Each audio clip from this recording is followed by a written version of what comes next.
हाँ तो भाई लोग क्या हालचाल। तो अगर हम टाइम ट्रेवलिंग एनिमेज के बारे में बात करें तो कुछ एनिमेज हैं जो कि काफी ज्यादा फेमस है, जिसके अंदर री जीरो, समर टाइम रेंडरिंग वगैरह आ जाते हैं। अब इन सब टाइम ट्रेवलिंग एनिमेज में से एक एनिमे ऐसा होता है जो कि लोग रिकमेंड नहीं करते हैं, और अब वो एनिमे देखने के बाद मुझे समझ में आ गई है कि उसको लोग क्यों रिकमेंड नहीं करते। बाय द वे मैं बात कर रहा हूँ स्टाइन्स गेट की। अब इस एनिमे को लेकर मुझे बहुत ज्यादा रिकमेंडेशन पहले आ रही थी, और लाइक जो लोग मुझे ये एनिमे रिकमेंड कर रहे थे वो मुझे यही कह रहे थे कि यार Steins Gate is one of the best time travelling anime.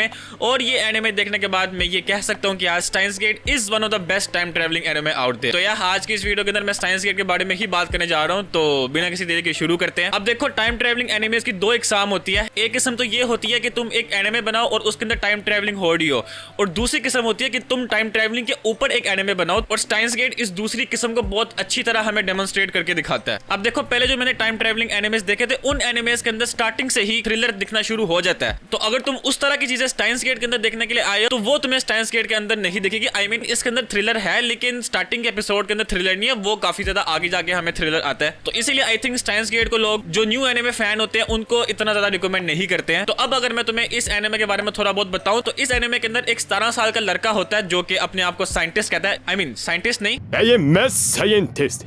It's so cool. Son of a bitch. उसका नाम ओकाबे रिंतारो होता है। और भाई कसम से ये बंदा मुझे इतना ज्यादा अच्छा लगा था। आई मीन जब मैंने ये एनिमे देखने से पहले इसका पोस्टर देखा था तो उस पोस्टर के अंदर ओकाबे रिंतारो को देख के मुझे ऐसा लगा था कि यार ये काफी ज्यादा सीरियस सा बंदा होगा। लेकिन जब मैंने ये एनिमे स्टार्ट किया तो स्टार्टिंग के अंदर मुझे ये बंदा सबसे ज्यादा अच्छा लगा था। अब इस एनिमे को लेकर जो बाकी लोग कहते हैं कि यार इसकी स्टार्टिंग की 10 एपिसोड्स बहुत ज्यादा बोरिंग है, आई मीन मुझे वो बोरिंग बिल्कुल भी नहीं लगी थी। हाँ, मैं ये बात मानता हूँ कि स्टार्टिंग के अंदर मुझे स्टोरी कुछ इतनी खास समझ में नहीं आ रही थी, लेकिन वो जून में एपिसोड आगे देखता गया था। इवन तो 6th एपिसोड के अंदर मुझे सब कुछ समझ में आना शुरू हो गई थी। रिंतारो के अलावा इस एनिमे के अंदर और भी बहुत सारे कैरेक्टर्स हैं। उनमें से जो कुछ इंपॉर्टेंट कैरेक्टर्स हैं उनमें से एक मायूरी है, एक हमारा सुपर हैकर है, उसका नाम मैं भूल गया क्या होता है, और एक है हमारी प्यारी माकिसे। अब माकिसे के बारे में अगर मैं बात करना शुरू करूं तो फिर ये वीडियो आई थिंक 20-30 मिनट की हो जाएगी। तो इसीलिए मैं बिल्कुल थोड़ा बहुत माकिसे के बारे में बात करूंगा। मतलब यार मैं बस अपनी जिंदगी में एक ही चीज चाहता हूं कि यार माकिसे जैसी मुझे बीवी मिल जाए। मतलब इतनी ज्यादा लॉयल।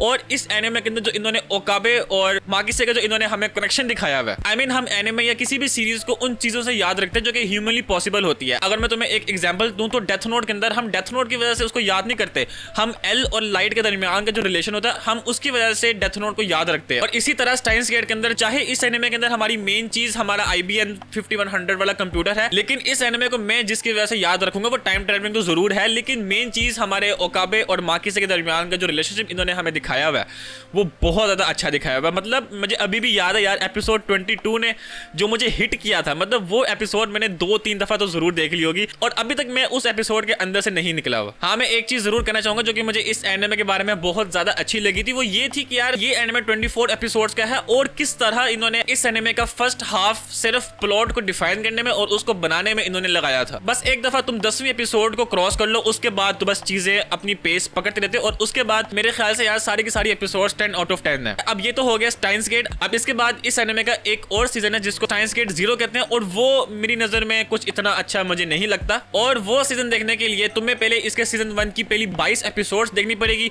और फिर उसके बाद तुम्हें एक OVA एपिसोड देखनी पड़ेगी जिसका नाम एपिसोड 23 बीटा है, और फिर उसके बाद तुम इसका पूरा सीजन 2 देख सकते हो। और फिर सीजन 2 देखने के बाद तुम वापस इसके सीजन 1 पे आओ और इसके सीजन 1 की तुम लास्ट 2 एपिसोड देखो। तो ये इसका कंप्लीट वॉच ऑर्डर है। अब मैं अगर थोड़ा बहुत इसके सीजन 2 को लेकर बात करूं तो सीजन 2 मुझे बिल्कुल भी अच्छा नहीं लगा था। मतलब बहुत ही ज्यादा खिंचा हुआ था, और सीजन 2 की एंडिंग बहुत ही ज्यादा रश मुझे लगी थी। आई मीन सीजन 1 के अंदर इन्होंने पहले से ही सारे हमारे कैरेक्टर्स और प्लॉट के बारे में इन्होंने हमें बता दिया था, लेकिन उसके बाद दोबारा से सीजन 2 के अंदर फिर से दोबारा इंट्रोडक्शन करवाना शुरू हो गए थे, तो वो चीज मुझे बिल्कुल भी अच्छी नहीं लगी।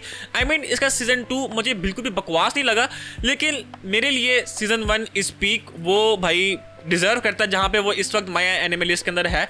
और season 2 as compare to season 1 मुझे बहुत ज्यादा बकवास लगा। और वैसे हमारे स्टाइन्स गेट के प्लॉट को और भी ज्यादा इंटरेस्टिंग बनाता है वो कुछ नाम जो कि असल में एग्जिस्ट करते थे, जिनमें से एक नाम हमारा जॉन टाइटर का है। अब जॉन टाइटर ने रियल लाइफ में ये क्लेम किया था कि यार वो 2036 से आया हुआ है और वो IBM 5100 कंप्यूटर की तलाश में है। और इसी तरह इसके अंदर जो CERN ऑर्गेनाइजेशन मेंशन हुई है वो भी असल में एग्जिस्ट करती है। तो अगर तुम इसके बारे में जरा टेक्निकल जानकारी हासिल करना चाहते हो तो उसके लिए तो फिर तुम विकिपीडिया पढ़ लो। लाइक अब मैं सीजन 2 के बारे में ही बात करूं तो मैं एक बात जरूर कहना चाहूंगा कि यार एपिसोड 17 लाइक जहां से सीजन 2 अपना पेस पकड़ना शुरू करता है वो एपिसोड 17 मुझे इतनी ज्यादा बकवास लगी थी, और खास तौर पे उसके अंदर जो हमारे फाइटिंग का सीन था, बहुत ही पुअरली कोरियोग्राफ्ड वो सीन था। लाइक उसके अंदर हमारी सुजू पूरे सोल्जर से वो घिरी हुई होती है, और लाइक अगर वो अपने सामने फायर करिए तो पीछे से उसको कोई फायर भी नहीं कर रहा। तो ये चीज मुझे बहुत ज्यादा एक पुअरली कोरियोग्राफ लगी थी। और एंड में मैं अगर इसकी एनिमेशन को लेकर बात करूं तो एनिमेशन मुझे अच्छी लगी थी। I mean like White Fox ने इसको एनिमेट किया हुआ, ये वही स्टूडियो है जिसने डी0 को भी एनिमेट किया हुआ, तो लाइक एनिमेशन वाइज मुझे कोई मसला नहीं है। अब एंड में सवाल आता है कि क्या मैं ये एनिमे रिकमेंड कर सकता हूं, तो इसका आंसर हाँ भी है और ना भी है। मैं ये एनिमे उन लोगों को रिकमेंड करूंगा जो